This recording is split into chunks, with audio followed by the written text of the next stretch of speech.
Mchungaji. Jesus. Bwana Yesu asifiwe. Amina, Bwana Yesu asifiwe. Amina. Karibu. Asante mchungaji. Asante sana. Karibu.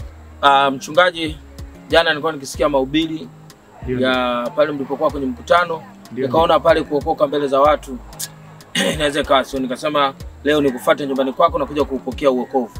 Ndio. Karibu. Piga magoti tuombe.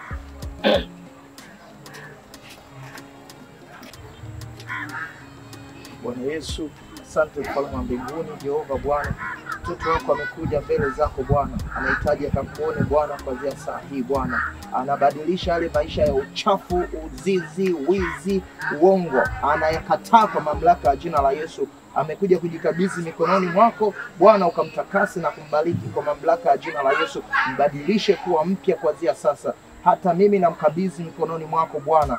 Roho Mtakatifu ukamuongoze kwa mamlaka ya jina la Yesu. Uamuzi aliobeba ni mzuri Bwana, ukatembee naye ndani ya moyo wako Bwana. Roho Mtakatifu ukatawale ndani yake. Katika jina la Yesu anazoetelea hai. Amen.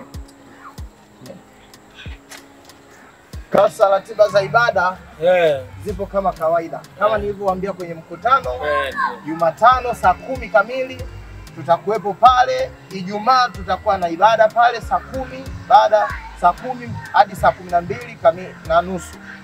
Karibu sana. Asante. Karibu sana. Karibu sana. Sasa mchungaji, jambo jema sana. Sawa mchungaji. Sasa hivi umekuwa mpya kabisa. Yaani sasa hivi utakuja nyumbani pale na kutafutia hata viatu kadhaa.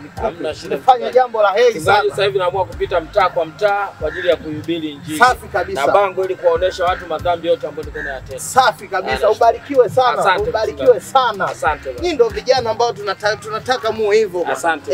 Eh. Nashukuru. Asante sana.